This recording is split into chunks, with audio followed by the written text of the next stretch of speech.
Très bien. Donc, on va voir maintenant l'état post-absorptif, c'est-à-dire à l'état de jeûne. D'accord? On avait réparti les périodes en préprandial, d'accord? Ou bien interprandial et postprandial. Préprandial, c'est-à-dire avant le repas, postprandial, après le repas, et interprandial, ça distingue aussi l'état préprandial. Quand je dis interprandial, c'est-à-dire je suis en état de jeûne. Interprandial, d'accord? Préprandial, kiff-kiff, en état de jeûne. Postprandial, kiff-kiff, en état de... pardon, postprandial, c'est après le repas. Maintenant, je suis pas en état de jeûne. Quand je parle d'état absorptif, ce n'est pas la même chose. Je n'ai que deux situations, l'état absorptif et post-absorptif. L'état absorptif, c'est-à-dire après le repas. Post-absorptif, ça veut dire que je suis en période de jeûne. D'accord? Donc, ne confondez pas entre postprandial, c'est-à-dire après le repas, et post-absorptif, qui veut dire état de jeûne. D'accord? Donc, post-absorptif, ça veut dire interprandial. Je suis postprandial. Classe? On est d'accord? Très bien.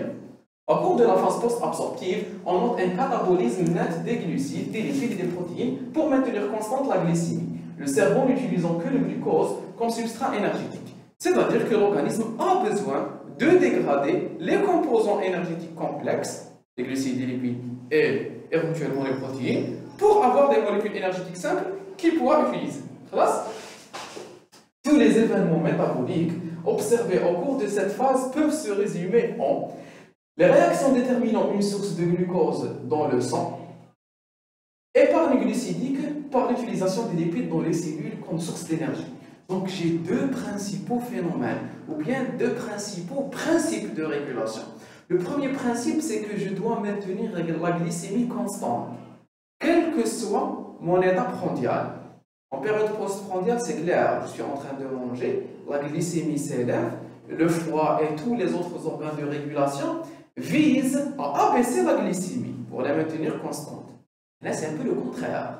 Les différents organes de régulation, en état de jeûne, les organes sont en train de puiser le glucose du sang. Donc, il a tendance à s'abaisser. Les différents mécanismes de régulation dans cet état, dans l'état post-absorptif, vont viser à réélever la glycémie. Donc, le premier principe, c'est élever la glycémie pour la maintenir constante. La maintenir constante à un stade de 1 g par litre, aux environs de 1 g par litre. Classe? Le deuxième principe, c'est que je dois mobiliser les réserves énergétiques non glucidiques. Je dois pouvoir mobiliser les réserves énergétiques non glucidiques. Pourquoi? Pour épargner le glucose. Pour épargner le glucose et le laisser aux organes glucodépendants. C'est-à-dire que non seulement je vise à maintenir la glycémie constante et élevée, mais aussi je dois aussi élever la disponibilité des autres métabolites pour que les organes qui n'ont pas besoin strictement de glucose peuvent les utiliser. Par exemple, les acides aminés et les acides gras. Je dégrade les lipides complexes, je dégrade les protéines complexes, je distribue dans le sang des acides gras, des acides aminés, d'accord? Et les différents organes, les muscles, les cellules adipeuses, peuvent tirer ces petites molécules non glucidiques et les utiliser pour en tirer de l'énergie. Pourquoi? Pour laisser le glucose, pour que les autres organes qui sont glucodépendants utilisent le glucose. Donc, il y a plusieurs sources d'énergie. Il utilise plusieurs sources. Bonjour. Il y a un organe qui peut utiliser plusieurs sources. Il y a un autre organe qui ne peut pas utiliser ces plusieurs sources. Il peut utiliser une seule source. Donc, il peut utiliser plusieurs sources. Il utilise les autres sources pour laisser le glucose à son ami. Supposons que vous êtes 3 frères. Vous avez un frère qui est atteint de la maladie cœliaque. Vous n'avez pas de maladie cœliaque. Vous achetez des gâteaux sans gluten. Comme le même gâteau. Une part qui est entre 3 gâteaux.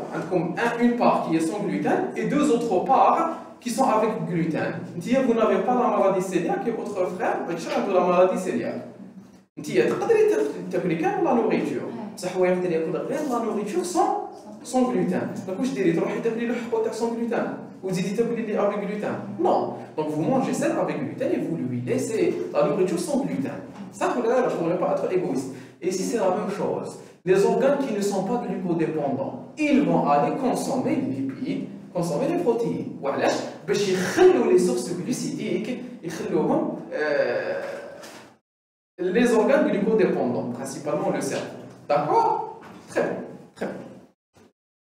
Allez. Les événements observés au cours de l'état post-absorptif se résument à une glycogénolyse, lipolyse et protéolyse, c'est-à-dire les différents phénomènes qui permettent de dégrader les molécules complexes et de les transformer en molécules simples. Très bien. Deuxièmement, production hépatique de glucose à partir de la glycogénolyse et de la néoglucogenèse. C'est un peu cocasse parce qu'on vous dit qu'il y a production de glucose. C'est pas très vrai.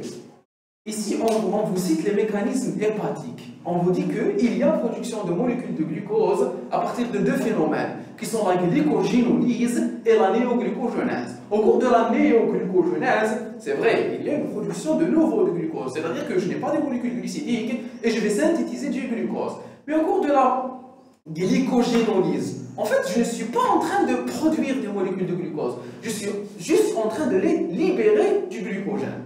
D'accord? Donc ce n'est pas la même chose, et ici il faut faire attention. Le mécanisme général de libération de glucose, je l'appelle glucogenèse. Glucogenèse, nocta. La glucogenèse, qui est la production de glucose, elle peut avoir plusieurs sources.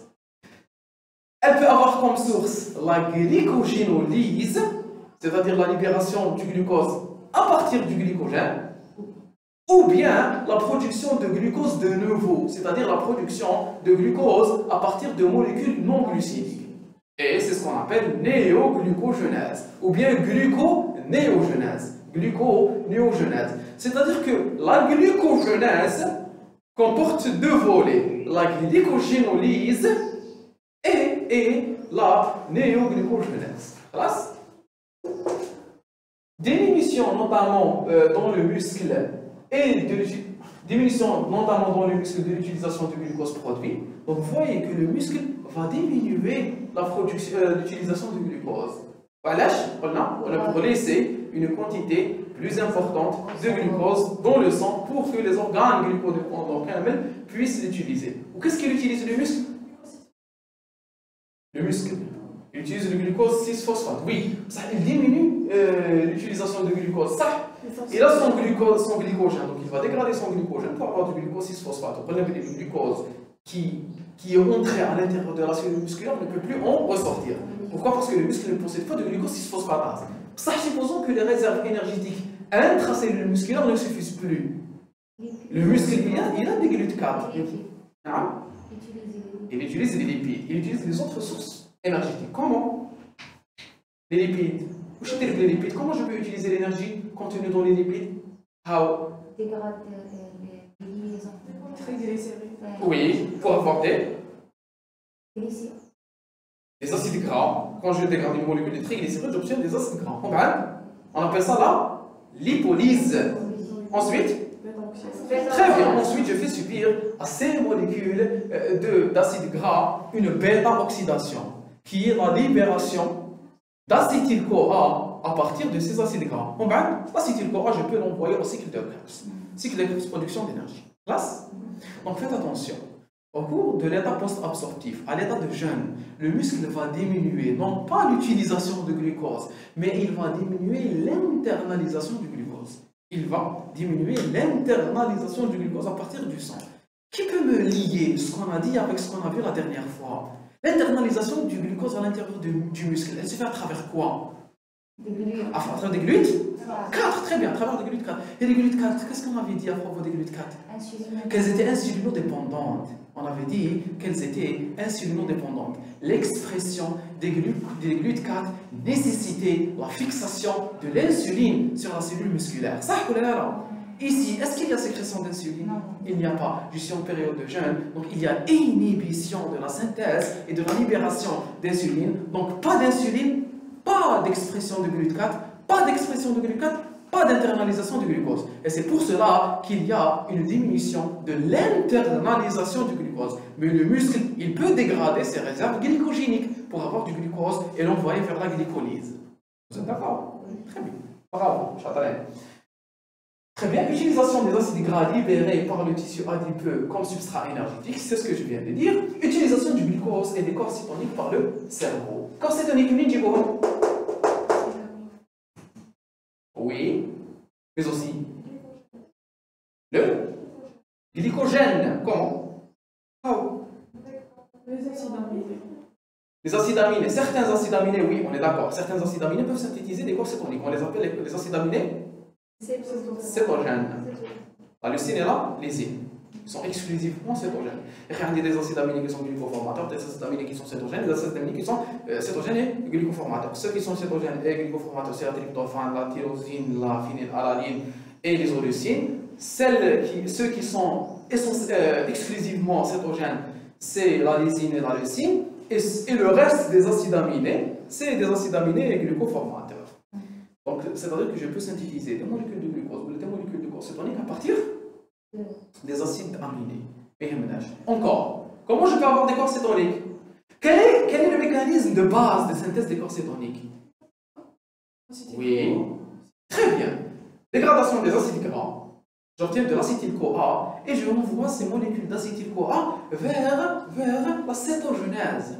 La synthèse et le métabolisme des corps cétoniques. Vous vous en souvenez? J'ai une molécule d'acétyl-CoA qui se condense avec une molécule d'acétyl-CoA pour avoir l'acétoacétate. Pardon, l'acétoacétyl-CoA. L'acétoacétyl-CoA, il se condense avec une troisième molécule d'acétyl-CoA pour avoir l'HMG-CoA. À partir de cette HMG-CoA, je dégrade une molécule d'acétyl-CoA pour avoir l'acétoacétate. L'acétoacétate peut subir deux réactions, soit pour synthétiser l'hydroxybutérate, soit pour synthétiser l'acétone. Et j'obtiens mes trois corps cétoniques. Les trois corps cétoniques sont libérés dans le sang. Ils peuvent aller vers les organes qui peuvent les utiliser, principalement le muscle cardiaque, les différents muscles et surtout le cerveau. On avait dit que le cerveau était essentiellement glucodépendant, mais c'était faux de dire que le cerveau était exclusivement glucodépendant. Le cerveau n'est pas exclusivement glucodépendant. Le cerveau est essentiellement glucodépendant, mais pas exclusivement glucodépendant. En période de jeûne, le cerveau peut utiliser les corps cétoniques. Le cerveau peut utiliser les corps cétoniques. Et c'est une question hyper combat, les examens. D'accord? Comme tout le monde fait l'exemple de Puchine, je pense. Oui. Ok, je vais d'accord. Très bien. Donc, le cerveau peut utiliser les corps cétoniques en période de jeûne. Là, on est d'accord. Tout le monde est d'accord. Donc, la question que je vous pose maintenant, qu'est-ce que je synthétise les corps cétoniques? Là, c'est quoi? Ou bien, comment on appelle ça l'acéto? Genèse. Les corps cétoniques, je suis très bien. Je leur fais subir, au niveau de la cellule cérébrale, je leur fais subir une cytolyse. C'est une dégradation de corps cétoniques.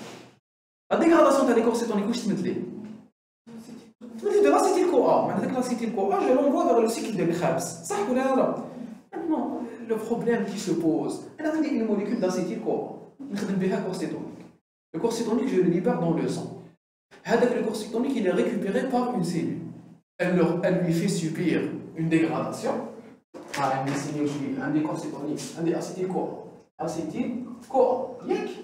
Le corps cétonique. Le corps cétonique, il va acétyl-CoA pour pouvoir l'utiliser. Donc je passe d'une molécule d'acétyl-CoA à une molécule de corps cétonique qui va circuler dans le sang pour retirer une molécule d'acétyl-CoA. Pourquoi ne pas envoyer directement une molécule d'acétyl-CoA dans le sang?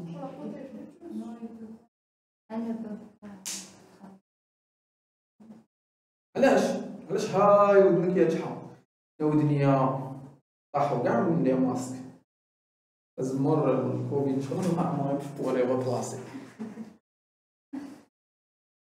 Il peut y avoir des dilatations ligamentaires et cartilagineuses. Donc on dit que je commence le masque. Ça, le cartilage il est flexible, il est modulable. D'ailleurs, c'est très courant les Asiatiques, les Japonais. Ils ont des appareils qui ont les cartilages. كتبوا في جوجل في ماركت بليس ولا في جوجل اشا ولا ما نعرفوش كاين سيت دو فونت كتبوا سيت رودريساج دي زوغاي رودريساج دو ني تلقاو واحد لي زاباري زعما يعبز لو ني زعما بور لو روندر فان يقول لك كل يوم كل ما ترقد vous le placez. Vous croyez que ça marche? Peut-être. merci de votre partage. Le corps cétonique, il est synthétisé. Pourquoi ne pas libérer des molécules d'acétyl-CoA?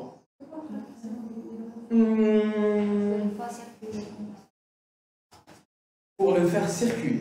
Le faire circuler, c'est-à-dire lui donner une solubilité. D'accord? Et surtout potentialiser les molécules d'acétyl-CoA. C'est-à-dire que dans un corps cétonique, il y a plusieurs molécules d'acétyl-CoA bien. D'accord? Il y a plusieurs molécules d'acétyl-CoA bien. C'est pour cela que je synthétise ces molécules de corps cétonique. D'accord?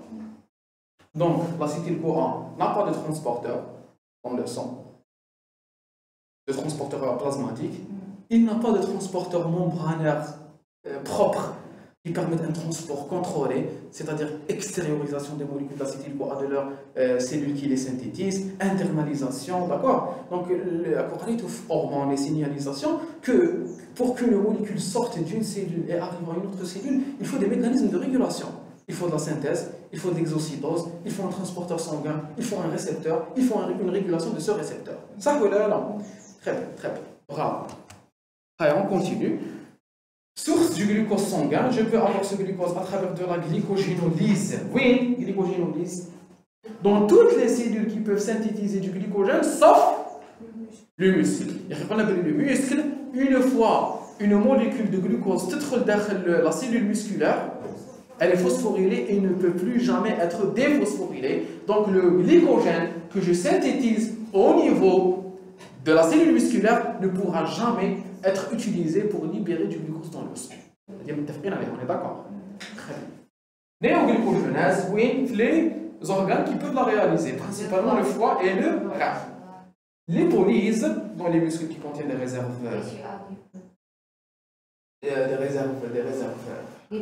lipidiques. Donc, il y a des lipides. Comment je peux synthétiser des molécules de glucose à partir des lipides? Soit en utilisant le glycérol, soit en utilisant... Très bien, c'est ce qu'on a fait la dernière fois. On a pris la molécule de glycérol, je peux envoyer une molécule de glycérol phosphate, je peux l'envoyer vers la chaîne de la néoglycogénèse glycolyse. Donc je peux l'envoyer vers la néoglycogénèse. D'accord? Soit avec la molécule d'acétyl-CoA, je peux la faire rentrer au cycle de Krebs. Cycle de Krebs, il me donne l'oxaloacétate. L'oxaloacétate, c'était la première molécule qui est la néoglycogénèse. D'accord? Très bien. Lipolyse et protéolyse à partir des acides aminés glucophores. Donc, tous ces moyens permettent de synthétiser de nouvelles molécules de glucose. Et, le phénomène de Raynaud, le syndrome de Raynaud et la maladie de Raynaud, vous avez cherché. Vous avez cherché. Il y a votre camarade qui m'a répondu la dernière fois. Les autres, je vais les punir. Parce qu'elles ne m'ont pas répondu. Qu'est-ce que vous avez trouvé? À la fin de la séance, les autres cherchaient, ceux qui écoutent, cherchaient aussi quelle est la différence entre le phénomène, la maladie et le syndrome de Raynaud. Vous avez cherché. Vous avez moins de... Vous avez posé la la péridurale alternée, oui. Vous avez cherché, il faut que le natas.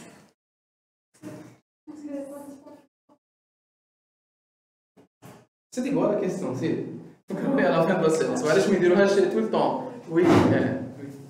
Pour rejouer, je vous ai dit quelle est l'indication. Oui.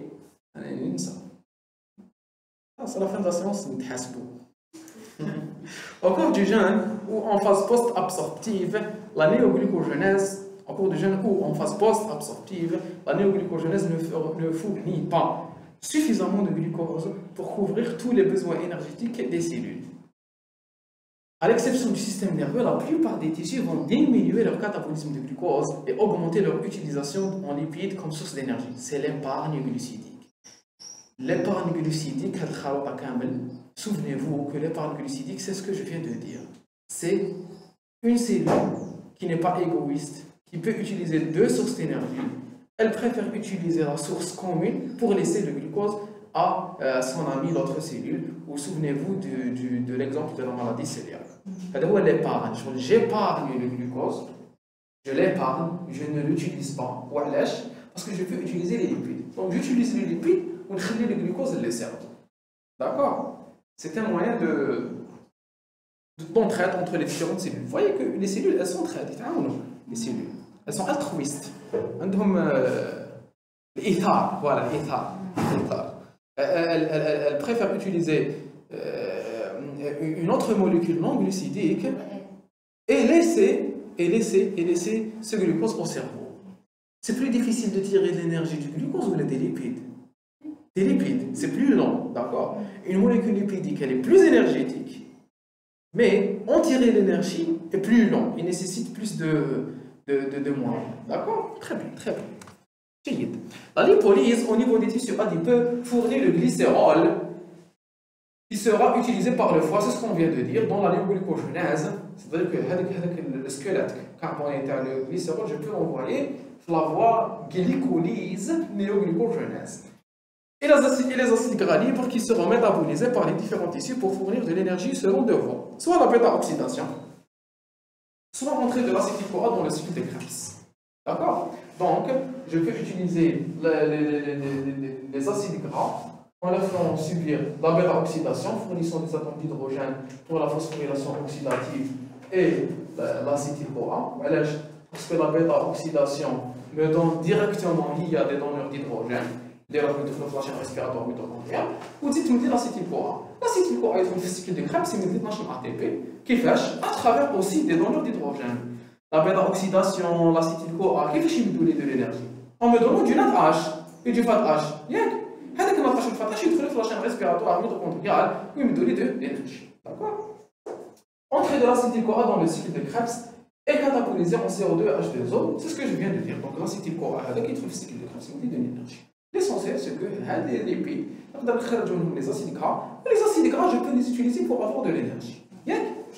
Très bien. Finalement, le cours, il était encore bon. On avance très lentement. Pourtant, j'essaie de faire très rapidement. Allez, exception, dans le foie, l'acétyl-CoA est métabolisé en corps cétoniques qui sont libérés dans le sang. C'est là? C'est la cétogénèse. Il constitue une source d'énergie importante au cours du jeûne prolongé pour tous les tissus, y compris le système nerveux. Donc les corps cétoniques sont synthétisés au cours du jeûne. Pourquoi? Parce que j'ai une réserve glucidique et un taux de glucose qui est bas. Après, je peux avoir aussi une augmentation des corps cétoniques dans le sang. Très bien, au cours du diabète. Comment? Et pourquoi? Quand il y a des diabètes insulino-résistants, mettre le glucose derrière les cellules. Donc, les cellules utilisées les corps cétoniques. J'ai pas compris. Qui m'écoute l'insuline, le cerveau... Qui m'écoute l'insuline? C'est glucodépendant, je suis glucorésistant. Vous n'avez pas fait le cours sur le diabète, donc au cours des diabètes glucodépendants, je suis glucorésistant. En fait, dans le monde, on utilise la distinction, la classification des diabètes. Un diabète qui est insulino-résistant, qui est insulino-requérant, qui est insulino-dépendant. L'insulino-dépendant, c'est la nécessité des molécules d'insuline. C'est-à-dire que l'organisme n'arrive pas à synthétiser des molécules d'insuline. C'est aujourd'hui le diabète de type 1, ou le diabète insulino-dépendant. C'est-à-dire que je ne peux pas synthétiser de l'insuline. Le diabète insulino-résistant, c'est un diabète au cours duquel l'organisme peut synthétiser des molécules d'insuline. Mais la molécule d'insuline, une fois fixée sur son récepteur, elle n'induit pas une réponse suffisante. La réponse de l'insuline, une fois fixée sur son récepteur à activité tyrosine kinase, la fixation de l'insuline elle est insuffisante pour donner une réponse adéquate. D'accord? On ne va pas détailler le diabète aujourd'hui. L'essentiel, c'est qu'il faut savoir que l'insuline est une hormone. L'insuline est une hormone qui est hypoglycémiante. D'accord? Elle a comme moyen, elle a comme effet la stimulation de la glycolyse, la stimulation de la glycogénogenèse, la stimulation de la lipogenèse, et surtout ce qui est important pour nous, l'insuline inhibe la lipolyse. L'insuline inhibe la lipolyse et l'insuline inhibe la cétogenèse. L'insuline inhibe la cétogenèse. Puisqu'elle inhibe la lipolyse, elle va inhiber la cétogenèse. D'accord? Puisque je ne peux pas synthétiser des corps cétoniques sans acétyl-CoA. Et je ne peux pas avoir d'acétyl-CoA sans bêta-oxydation. Je ne peux pas avoir de bêta-oxydation sans acide gras. Et je ne peux pas avoir d'acide gras sans lipolyse. Donc l'insuline va inhiber la dégradation des acides gras et elle va aussi inhiber la synthèse des corps cétoniques. Quand je n'ai pas d'insuline, il n'y a plus de phénomène qui inhibe la lipolyse. D'accord? Il n'y a pas. Donc la lipolyse commence à être réalisée. Donc j'ai beaucoup d'acides gras libres dans le sang. Deuxièmement, puisque je n'ai pas d'insuline, il n'y a pas de mécanisme qui inhibe la cétogenèse. Donc je vais avoir une augmentation de la cétogenèse. Mais pourquoi les cellules vont stimuler la cétogenèse? Parce qu'au cours du diabète, le diabète comme c'est un état d'hyperglycémie. Le diabète, la définition du diabète, c'est une hyperglycémie chronique. C'est le diabète. D'accord? Le diabète est une hyperglycémie. Les cellules, l'organisme il est en hyperglycémie, où les cellules vont utiliser ou synthétiser les corps cétoniques. Les corps cétoniques sont synthétisés en cas d'hypoglycémie, l'état post-absorptif. Il y a synthèse des corps cétoniques. Très bien, parce que malgré l'hyperglycémie, les cellules se sentent en hypoglycémie. Voilà, elles se sentent en hypoglycémie.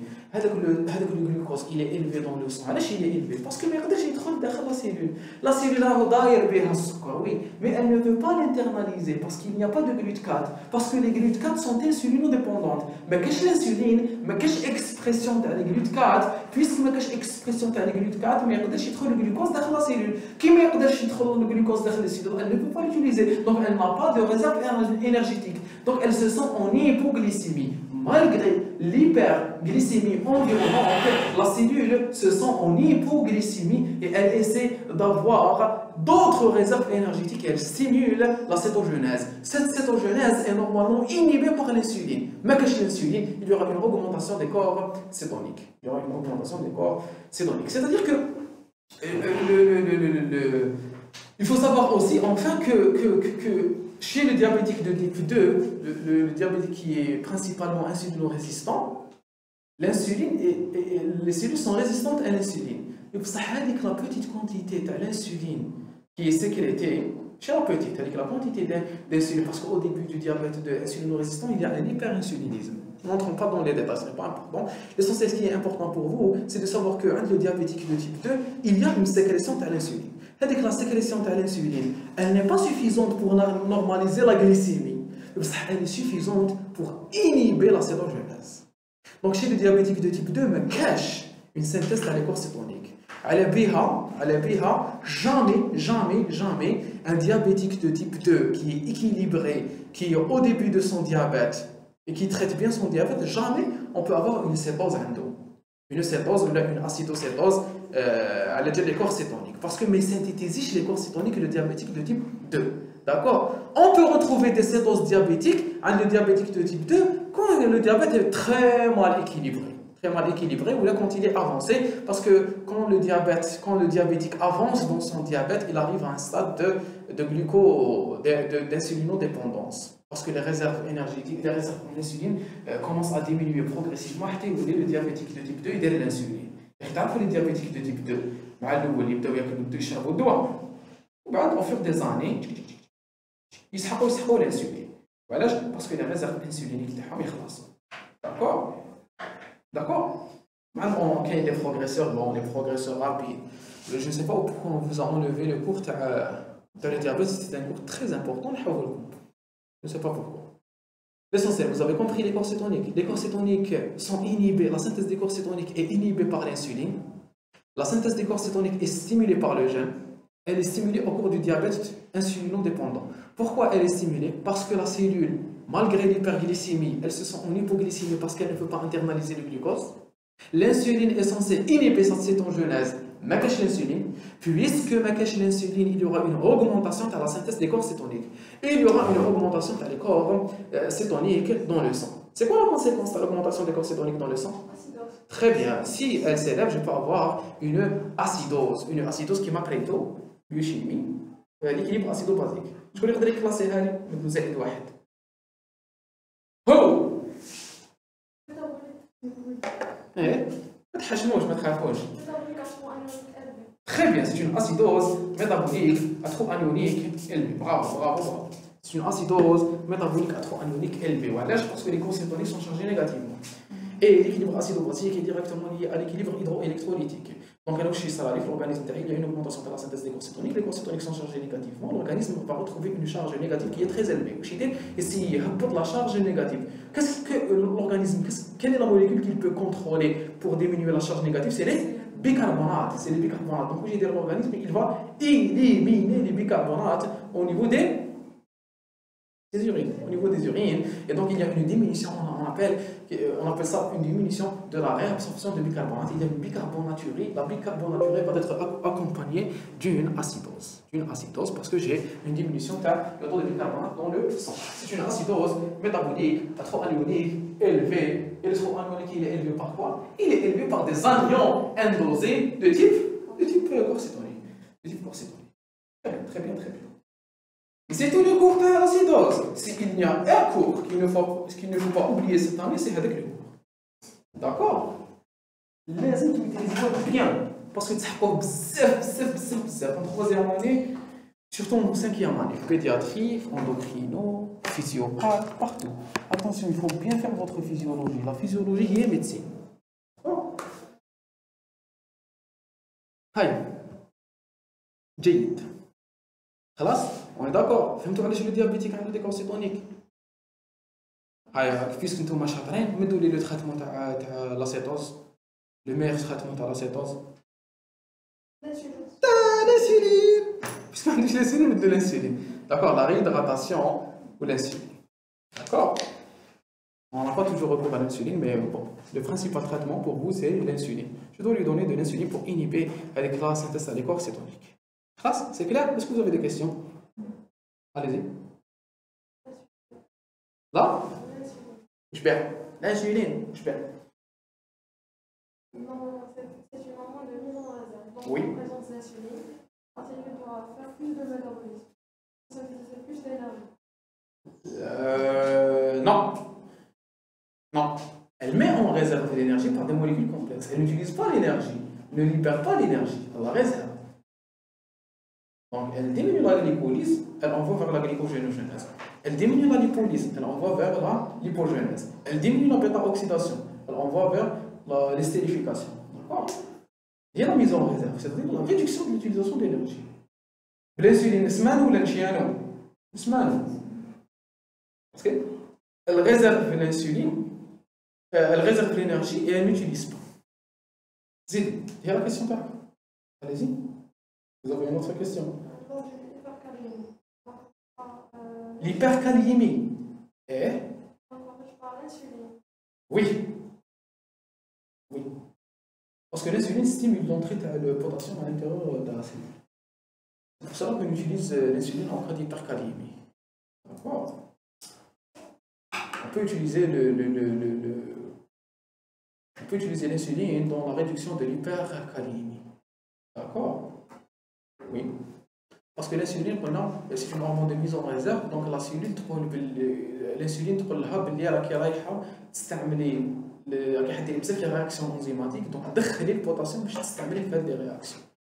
Donc on peut utiliser de l'insuline pour diminuer les hypercalémies, mais ce n'est pas le phénomène. Le fait que l'insuline augmente l'entrée de potassium à l'intérieur de la cellule. Le phénomène, il n'est pas important pour la réduction de l'hypercalémie. Il est important quand on traite l'acidose, l'acidocétose métabolique. Je connais pas les l'âge.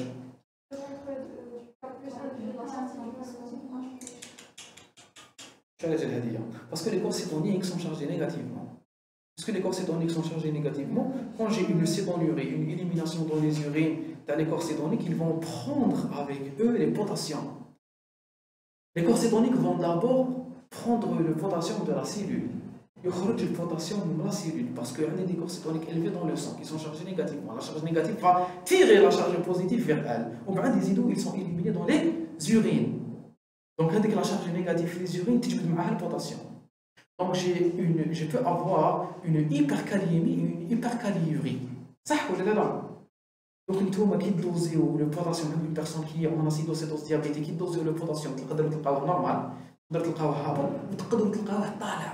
علاش تلقاوه طالع؟ ماشي باسكو عندي بزاف البوتاسيوم في الاورغانيزم، باسكو هذاك البوتاسيوم راهو يخرج من لا سيلول باش يلقى روحو في الدم. علاش راهو يخرج من لا سيلول؟ باسكو لي كورسيتونيك راهم يجبدوا فيه. Mais on vous dit, mais le pool total de potassium est toujours diminué parce que les corsétoniques راهم يخرجوا في les pipis, في les urines. وكي يخرجوا في les urines يجبدوا معاهم le potassium. Et c'est pour cela que c'est important. لازم نعسو مليح لو باسيون كي نمدولو الانسولين، خاطر حنايا رانا نتريتيو في لاسيدوسيتوز، بصح هذيك الانسولين تدخل البوتاسيوم داخل لا سيلول، كي تدخل البوتاسيوم داخل لا سيلول يوغا اون شوت تاع لو بوتاسيوم et je peux avoir une hypokaliémie sévère qui peut tuer le patient. دونك كي نجي نمد الانسولين نعس مليح اليونوغرام تاعي، باسكو هذيك الانسولين تدخل البوتاسيوم داخل لا سيلول، كي تدخل البوتاسيوم داخل لا سيلول je peux avoir une hypokaliémie trouble du rythme باي باي. D'accord.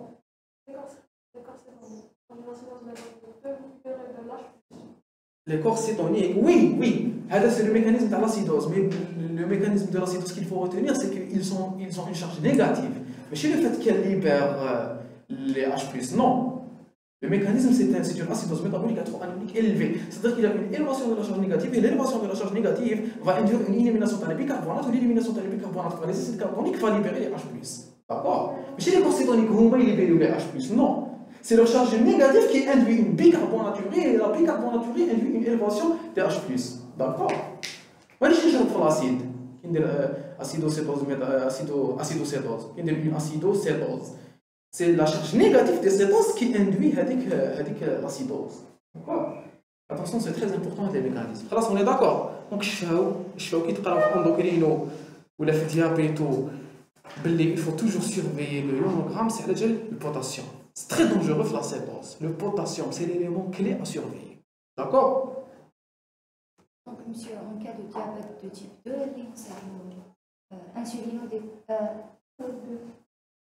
de type 1. Et non pas surtout. Glucodépendant. Insulinodépendant. Insulinodépendant. Chez glucodépendant. T'as l'insuline. Mais qu'est-ce qu'il y a l'insuline? D'accord? Qu'est-ce que l'insuline? D'accord? خلاص؟ كاش اختار نديرو ديابات الا كفاني الوقت كاش نهار ان شاء الله خلاص. Est-ce que vous avez retenu quelques notions? C'est important. En conclusion, en cas d'hypoglycémie, l'insuline devient basse, le glucagon devient élevé. Le glucagon, c'est la principale hormone de contre-régulation, c'est-à-dire qu'elle va augmenter ou elle va stimuler tous les mécanismes d'utilisation énergétique. Donc j'ai une stimulation de la lipolyse, de la glycogénolyse, de la néoglycogenèse, une surproduction de glucose pour normaliser. Le but normalement c'est de normaliser la glycémie, de la rendre normale. كملنا ولا مازال؟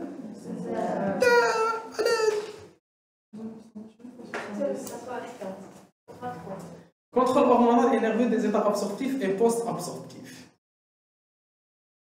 ما فهمتش، on commence une nouvelle vidéo ولا نكملوا هذه؟ خلينا نكملوا هذه. La transition entre la phase d'absorption et de jeûne et vice-versa est contrôlée principalement par deux hormones pancréatiques, l'insuline et le glucagon. On va passer rapidement, le cortisol, l'adrénaline, les hormones ou les nerfs sympathiques destinés au foie et aux tissus adipeux jouent également un rôle dans ce contrôle. L'insuline ou les autres. L'insuline, c'est l'hormone hypoglycémique. C'est l'hormone de mise en réserve. Les autres hormones, on les appelle les hormones de contre-régulation, c'est-à-dire qu'ils vont contrer l'insuline. On met la caractéristique les hormones de contre-régulation sont le glucagon, c'est la principale hormone hyperglycémique de contre-régulation, l'adrénaline, le cortisol, les hormones thyroïdiennes ou la GH. Ou la GH. Les hormones, elles sont hyperglycémiantes. Chaque une a les caractéristiques تاعها. Parce que chaque elle n'est pas impliquée principalement dans le métabolisme glucidique. Celle qui est impliquée dans le métabolisme glucidique, c'est le glucagon. Le glucagon, oui, on peut le comparer à l'insuline. Parce que bien sûr, c'est sécrété dans le pancréas, parce que bien sûr, le métabolisme il est principalement énergétique, etc. Les hormones thyroïdiennes, non. La GH, non. Mais on peut comparer la GH à l'insuline. La GH, c'est-à-dire le pondéral, la croissance, d'accord. La thyroïde, qui est des hormones énergétiques, développement des muscles, croissance du système nerveux, la thyroïde, les hormones thyroïdiennes. Donc, on peut c'est des hormones glucidiques. Des hormones énergétiques, qui le glucagon, d'accord? Mais malgré cela, elles ont une fonction de libération de glucose, de dégradation de glycogénolyse, stimulation de la glycogénolyse, stimulation de la lipolyse. Puisque ces fonctions existent, on doit en parler. Alors, il y a des hormones thyroïdiennes, la GH, c'est une hormone de contre-régulation qui augmente la glycémie pour contrer l'effet de l'insuline. Est-ce que c'est clair? L'insuline, appelée hormone de stockage, sécrétée par les cellules bêta des îlots de l'ingérence. Où est les îlots de l'ingérence? Ça. Où est le pancréas? pancréas B ou A? هاد العيد ان شاء الله حوسوا على البنكرياس اللي ذبحوه. ذبحتي ديجا تقريبا؟ ايه وما ماشي انا بصح. انا صرتي فيك لا ديري ذبحتي. شكون فيكم ذبح ديجا؟ لا ذبحت هاد العام طري لهم انايا وليدي ذبحوا هاد العام قلت لهم هاد العام دارتي. كيف الفعل؟ شكون حاب وما خلاوهاش؟ فولي الفعل علاه؟ هكا جيتكم اسي ما كنتش حابه انتيا ما كنتش حابه نو يغيظك مسكين ما يكبش اي داكور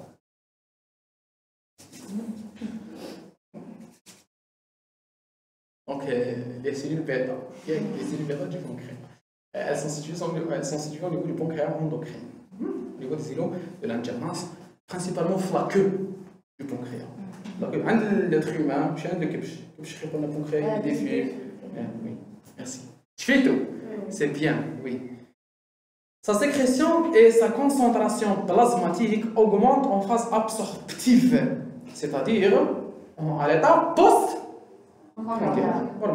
l'insuline diminue en phase post-absorptive, c'est-à-dire au cours du jeûne. Effet métabolique sur le muscle, le foie et le tissu adipeux. Où sont les trois effets? Principaux effets: stimulation de la glycolyse, inhibition de la néoglycogénèse, stimulation de la glycogénogenèse, inhibition de la glycogénolyse, stimulation de la lipogenèse, inhibition de la lipolyse. Zidou li wahed, inhibition de la cétogenèse. Très bien. Voilà.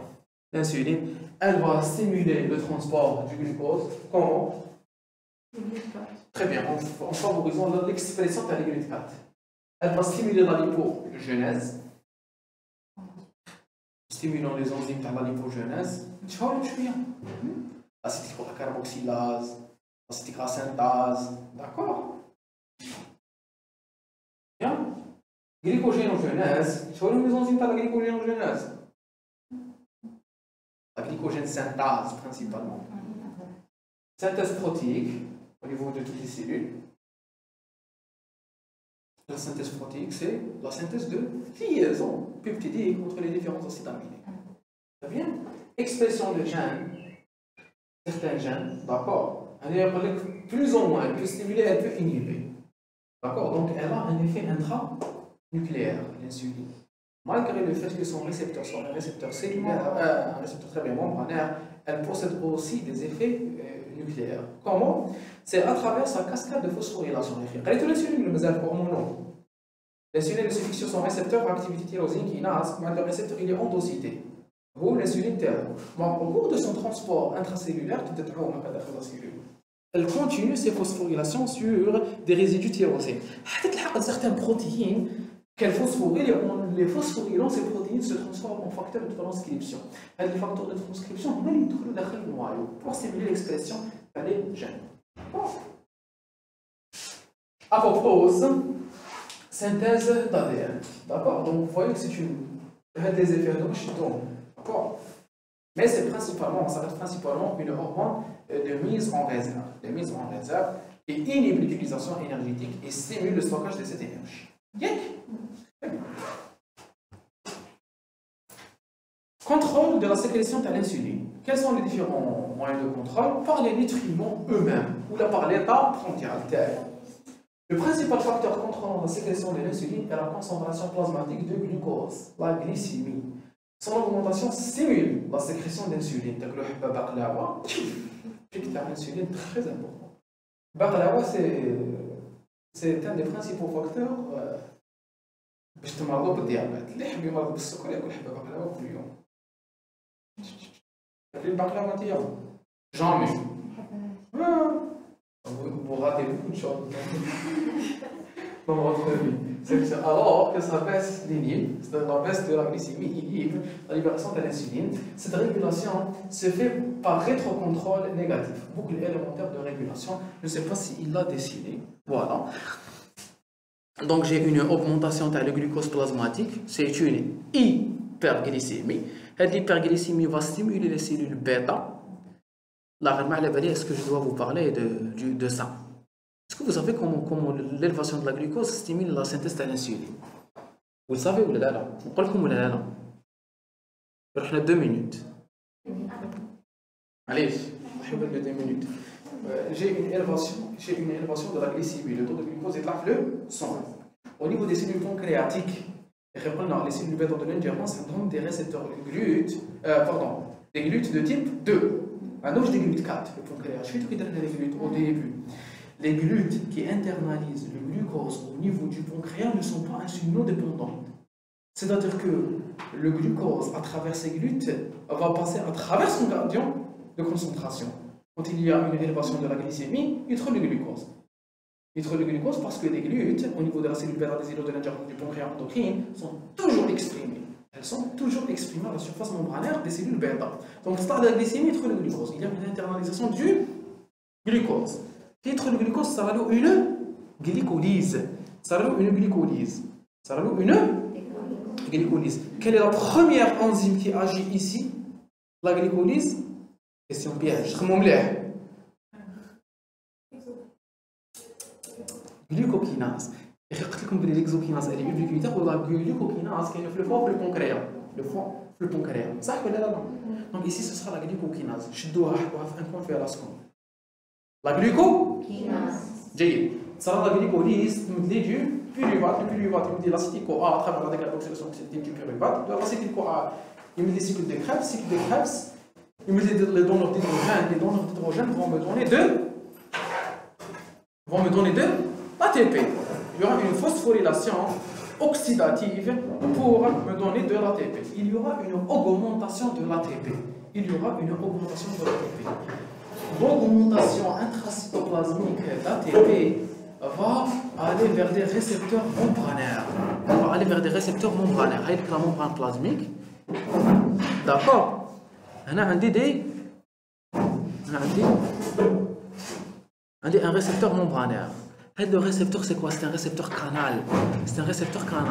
Où sont les ATP sensitive canals. Ou la potassium ATP dependent canals. C'est quoi? C'est des canaux qui font entrer le K+, et qui sont inhibés par l'ATP.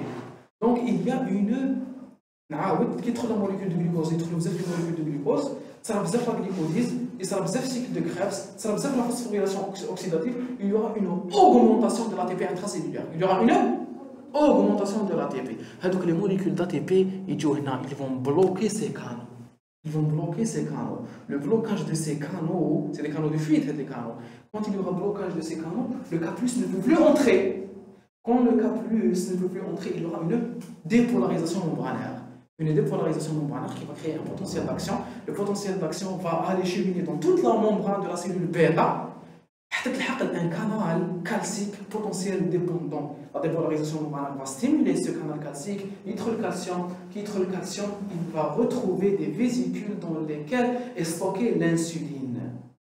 Donc, il y aura à travers ce CA de plus stimulation des différentes protéines d'exocytose et il y aura stimulation de l'exocytose et libération de l'insuline. Donc, la libération de l'insuline est due à l'entrée du glucose à travers les canaux ATP dépendants. Si on veut résumer, entrée de glucose, synthèse d'ATP, inhibition du canal ATP dépendant, diminution du K+ intracellulaire, dépolarisation membranaire, entrée de calcium, stimulation des vésicules d'exocytose, exocytose d'insuline, libération d'insuline dans le sang. À libérer l'insuline. C'est clair? La compréhension de ces phénomènes, elle a permis la thérapeutique du diabète. D'accord? Elle a permis la thérapeutique. Il y a un insulinosécréteur, on va inhiber les récepteurs. Donc, j'augmente la sécrétion de l'insuline. D'accord? بصح انا واش قلت لكم ما قبلش قلت لكم شوفوا على لا glucokinase. Dans certaines situations, il y a une mutation de cette glucokinase. هذا glucokinase تولي ما تخدمش مليح. واش تولي؟ ما تخدمش مليح. كي تولي ما تخدمش مليح واش يصرا؟ سي كوا لا كونسيكونس؟ Il y a un retard dans la synthèse d'ATP. Donc il y a un retard dans l'inhibition de la canal, donc il y a un retard dans la sécrétion de l'insuline. C'est le diabète de type MODY 2. Le MODY 2 fait une mutation de la glucokinase. Elle est bien dans la maturité en cette diabète of Young's. C'est un diabète de type 2. C'est un diabète insulino-résistant. C'est ce qu'on retrouve chez les jeunes. Chez insulino-dépendant, parce que la personne a l'insuline, il y a un retard dans sa sécrétion. D'accord? Donc, on a les corps-cétoniques, parce que quand il y a l'insuline, mais dès que je décétose, parce qu'on a l'insuline, l'insuline elle est sécrétée avec retard par rapport à la prise alimentaire. Parce que tu es dans la glycolyse, tu es dans la libération de l'insuline. C'est la physiopathologie de le diabète de type MODY 2. Même si les MODY, il y a des MODY de type 2. Est-ce que vous avez compris comment l'insuline est sécrétée? Donc, quand il y a augmentation de la glycémie, il y a augmentation de l'ATP intracellule bêta, et l'augmentation de l'ATP intracellule bêta va stimuler la sécrétion de l'insuline, et j'aurai une augmentation de l'insuline plasmatique. Classe? Vous êtes d'accord? Jayid. Donc, il y aura une augmentation de la captation de glucose. Pourquoi augmentation de la captation de glucose? Par stimulation des GLUT 4 qui sont insulinodépendantes. Dans le foie, interruption de la sortie de glucose, captation nette de glucose. Pourquoi il y a interruption de la sortie de glucose? Parce qu'il y a inhibition de la néoglucogénèse et de la glycogénolyse. Ou la néoglucogénèse ou la glycogénolyse, on y trouve une enzyme qui est inhibée par l'insuline. C'est là. La dernière enzyme, tu as la glycolyse, tu as la néoglucogénèse ou tu as la glycogénolyse. C'est la même enzyme. La dernière, je connais pas le نسبها عنده بلس 1 لو كان ما تصيبوهاش عندكم كامل موان 4 لا نيوغليكوجينيز اي لا غليكوجينوليز عندهم اون انزيم كيف يشتركان فيها برافو الكوسيس فوسفات يوني دافكو بيا طبيبا صح صح Vous avez osé dire ça à moi. Choqué. Vous avez moins de... Chérie, quoi.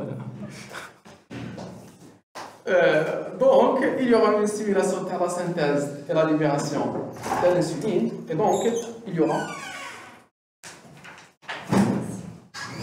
Et donc,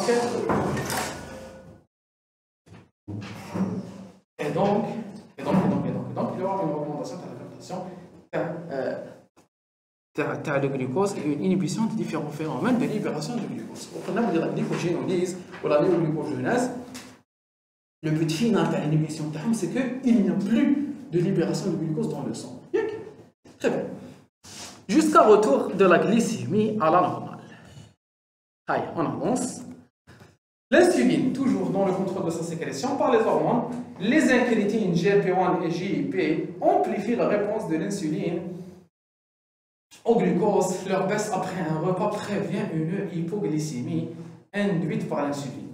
Leur baisse après un repas prévient une hypoglycémie induite par l'insuline. L'effet incrétine. L'effet incrétine, comment on l'a découvert? L'effet incrétine, les scientifiques, ils ont fait une expérience. Une personne, deux personnes, il deux personnes, c'est une grande étude.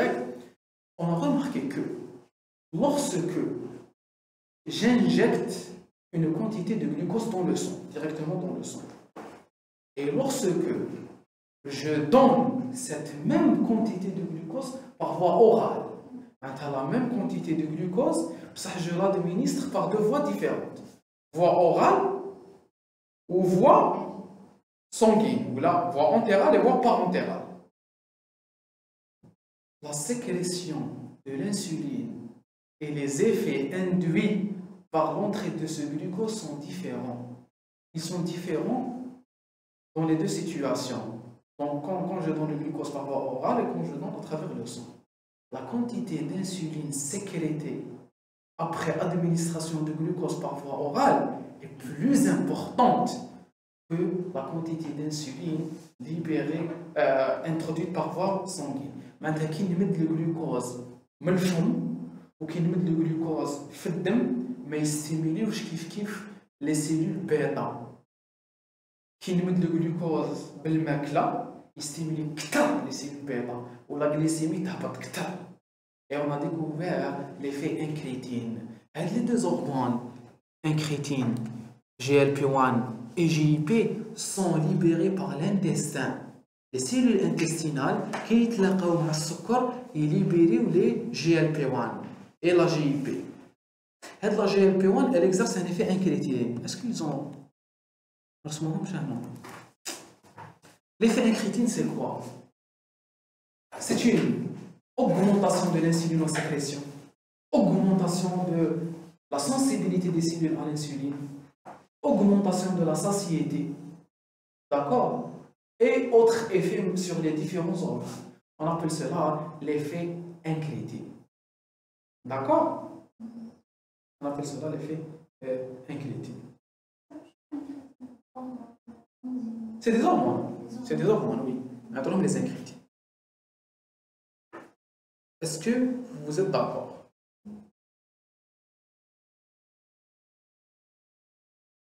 Est-ce que vous avez compris les incrétines? C'est quoi les incrétines? C'est des hormones qui sont sécrétées par l'intestin lorsqu'ils détectent la présence d'absorption de glucose. C'est quoi leur effet? C'est de potentialiser l'effet de l'insuline. Donc, ils augmentent l'effet de l'insuline. Alors, qui met de l'insuline par voie, qui met le glucose par voie orale, ou qui met le glucose par voie sanguine, l'insuline n'agit pas de la même façon. Elle agit mieux lorsque je donne le glucose à travers la voie orale. Donc, كيف فهمتوا l'effet تاع les incrétines تقدروا تفهموا لي هذه الجملة العجيبة. قال لكم leur baisse تعمل على من يقول les incrétines. Leur baisse après un repas. Lorsque je prends un repas et qu'il y a une diminution dans les incrétines, cette baisse prévient l'hypoglycémie induite par l'insuline. Donc, lorsque je mange, il y a une libération dans les incrétines, il y a potentialisation de l'effet de l'insuline. Rapidement après le repas, le taux dans les incrétines y a pas. Voilà, j'y a pas. Pour prévenir l'hypoglycémie, puisqu'on a les incrétines, ils طلعوا l'effet de l'insuline. Qui inhibe les incrétines? L'effet de l'insuline. J'abaisse les incrétines pour diminuer l'effet de l'insuline pour prévenir une hypoglycémie. C'est des hormones qui régulent l'insuline pour prévenir une déstabilisation de la glycémie. Donc quand je mange, il y a une augmentation de la glycémie. On dit l'insuline, je libère les incrétines. Les incrétines, ils vont augmenter la libération de l'insuline et ils vont favoriser la réponse des tissus périphériques à cette insuline. يشبعوني يقولوا les cellules يزيدوا في la sensibilité تاعكم l'insuline يدخلوا اكثر الجلوكوز. D'accord? Donc ils vont s'adapter à ce repas. غير تكمل l'insuline تخدم خدمتها, il y a une inhibition de la synthèse des incrétines, la diminution des incrétines, il y aura une levée de leur effet sur l'insuline. Donc l'insuline ينقص l'effet تاعها par baisse des incrétines. Et la diminution de l'effet de l'insuline va prévenir l'hypoglycémie. Les GLP-1 sont l'avenir de la thérapeutique antidiabétique. Ils sont très à la mode aux États-Unis. Très à la mode. On appelle cela les analogues de la GLP-1. Les analogues qui ont deux traitements, les analogues de la GLP-1 et les inhibiteurs de la SGLT2 qui sont en train de prendre le dessus sur la metformine. Donc, le traitement de première intention en cas de diabète de type 2, c'est la metformine, le glucophage. C'est le meilleur traitement. Il est presque vénéré par les Européens. Il y a tout de suite. D'accord? Effet anti-cancer, il y a l'hémoglobine glycée, c'est une molécule miracle chez les Européens. Les Américains, mais les doses toxiques sont plus basses des Américains, d'accord? Il y a des études sur un potentiel effet cancérigène, d'accord? Il est un peu diabolisé, les États-Unis, le glucophage, la metformine. Et les Américains commencent à se tourner vers des molécules, les analogues de GLP-1 et les SGLT2, les inhibiteurs de la SGLT2. Pourquoi? Parce que les grandes études sont en train de montrer des effets spectaculaires sur la prévention des maladies cardiovasculaires ou des maladies rénales. Vous voyez comme un diabétique, il visite beaucoup plus un cardiologue qu'un diabétologue. Donc le problème du diabète, c'est que c'est les cardiologues qui sont en train de décider de son traitement. Le diabétique, il y a un cardiologue qui a un diabétologue. À cause des complications. Tu as le diabète à long terme. Le diabétique, il a toujours la tension, il a un engorge, ou لازم في السويفي تاعو لازم يدير chaque 2 ans échocardiographie, يقولوا له دير l'épreuve d'effort, يقولوا له la tension. Donc il راح عند cardio, d'accord? Les visites chez les cardiologues sont beaucoup plus importantes que chez le diabétologue et l'interniste. Les traitements sont de plus en plus contrôlés par les cardiologues. Dans le futur, ce sera ça. La metformine, vous étudiez, vous avez des recommandations. Le traitement de première intention, ce sera la GLP-1. La GLP-1, c'est des injections pour l'instant. Il y a une forme orale ou il y a une sous forme d'injection. Elle n'est pas remboursée. Il y a deux types d'injections, journalières ou hebdomadaires. Vous imaginez, une injection, c'est bien. D'accord. Voilà. Et il y a même des études maintenant qui sont en phase 3, là, l'insuline hebdomadaire. Et ça, c'est magnifique. D'accord? L'insuline lente. Il y a maintenant elle n'est pas encore mise sur le marché. Il y a des insulines à sécrétion, à injection hebdomadaire. C'est très important, ça change le quotidien de le malade. Parce que quand une personne s'injecte tous les jours, c'est un enfer. D'accord? Il faut comprendre la souffrance des gens. Donc c'était un peu les dernières avancées de la thérapeutique antidiabétique. Non. Oui. Ils sont stockés où? Très bien. C'est une excellente question. En fait, je contrôle qu'il y a plusieurs types d'insuline. Il y a l'insuline rapide, la semi-rapide, la lente, la semi-lente, l'ordinaire.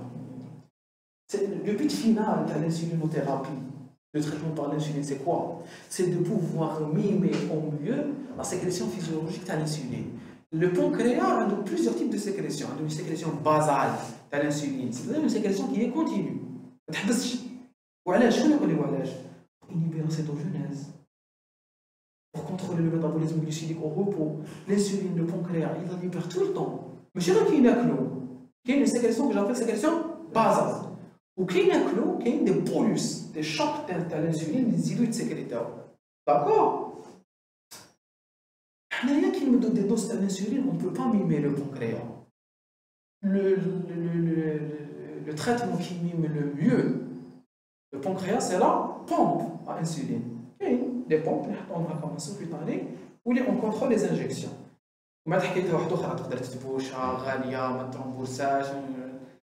C'est une autre histoire. Le problème de les traitements, c'est de mimer l'insulinosécrétion. À la on a inventé plusieurs types d'insuline. Comment je les stocke? C'est en leur ajoutant des adjuvants. En leur ajoutant des adjuvants. Du magnésium, des cristaux. D'accord? Parce que la sécrétion, une fois injectée sous la peau, تعرفوا الانجكسيون هذيك اكستونسيلين اللي تشد 21 يوم انتيبيوتيك اللي تشد 21 يوم علاش يشد 21 يوم باسكو سي اون دوز huileuse اللي لا ليبير اون فوا elle est stockée في le muscle elle émet beaucoup de temps pour pouvoir être libérée. Là c'est la même chose, on ajoute des cristaux et l'insuline باش ما تقدرش تخرج على ضربه. Elle est stockée sous la peau تبدا تخرج في العقل. D'accord? Elle n'est pas stockée, elle reste sous la peau وهي تبقى غير تخرج بصح ما تقدرش تخرج في العقل. D'accord? C'est ce qui fait que une insuline rapide et une insuline lente. واش معناتها rapide؟ دار وحده rapide. Rapide معناتها تدوز rapidement vers le sang. Ou lente, elle passe beaucoup plus lentement. D'accord? Dans le sang, oui. Du site d'injection vers le sang. La sécrétion d'insuline est également stimulée par l'activation des neurones parasympathiques suite à la prise d'un repas. Le parasympathique, l'appareil digestif, le système parasympathique est stimulé lors de la prise prandiale. Suite à la prise d'un repas, alors que l'activation des neurones sympathiques ou l'augmentation de la sécrétion de l'adrénaline l'inhibe. L'adrénaline, l'adrénaline, c'est une hormone de stress. D'accord? Elle inhibe l'insuline. Elle augmente la libération de glucose. L'hyperglycémie. D'accord? Les facteurs nerveux et hormonaux s'opposent à l'action de l'insuline, qui s'opposent à l'action de l'insuline, sont appelés facteurs de contre-régulation du glucose, comme on vient de dire.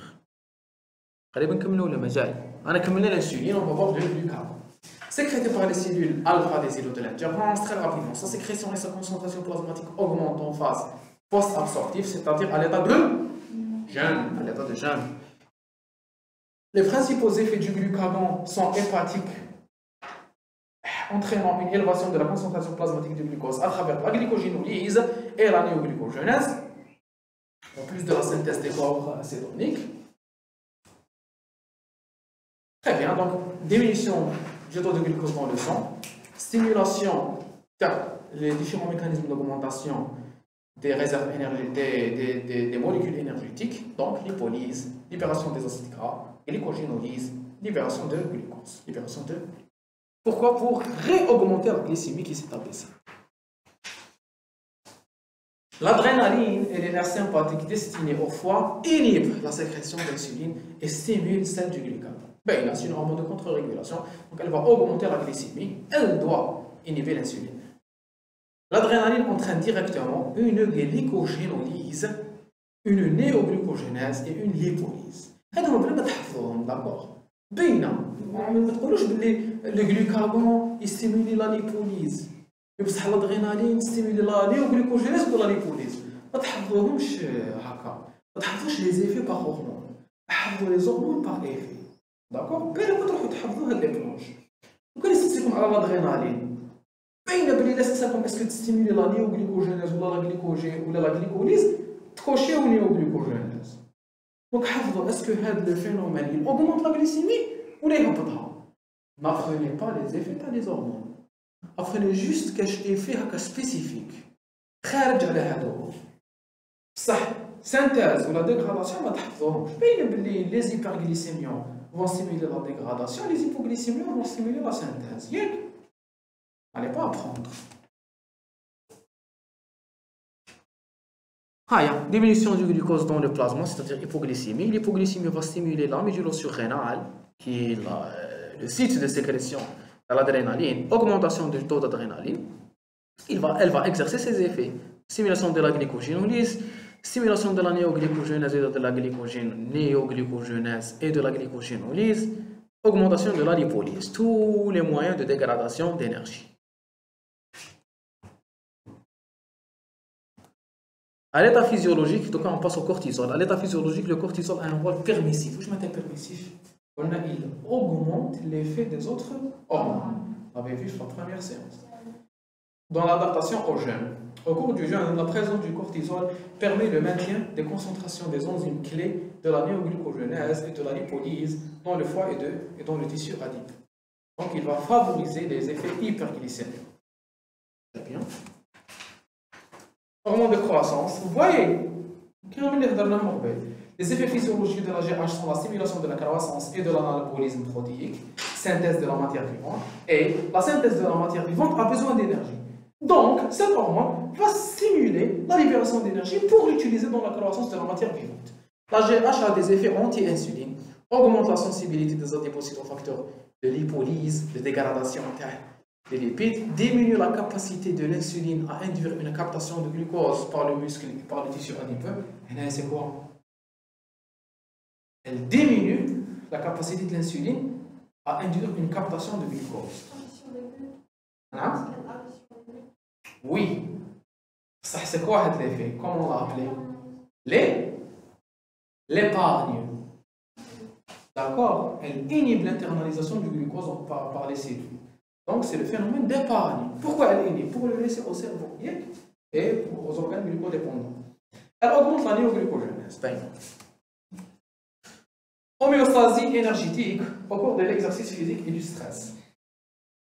Au cours de l'exercice physique, source énergétique pour les muscles. Le glycogène par la glycogénolyse, le glucose, les acides gras. C'est clair, ils vont utiliser toutes les réserves énergétiques. Variation du taux d'insuline, de glucagon et de l'adrénaline, comparable à celle observée au cours de la phase post-absorptive médiée par le système nerveux sympathique. Il vous dit qu'en période d'exercice, le muscle va utiliser les mêmes moyens qu'il utilise au cours du jeûne. Il conseille, ou la qui connaît l'exercice, kiff. Il doit mobiliser les réserves énergétiques pour les utiliser. Voilà, parce qu'au cours du jeûne, mais cache les réserves énergétiques. Ça, au cours de l'activité physique, ça, ils aident le besoin. Donc, ils aident le besoin qui touche à des moyens qui augmentent les apports. D'accord? Au cours du stress, il y a une modification hormonale identique à celle observée au cours de l'exercice physique. On peut deviner. Au cours du stress, il y a une modification hormonale identique à celle observée au cours de l'exercice physique. انتم عندكم مكتوبة؟ ولا مقطعين لها راسها مسكينة؟ هاي داكور هذه هي اللي كانت مقطعة من فوق خلاص ما أنا تغيير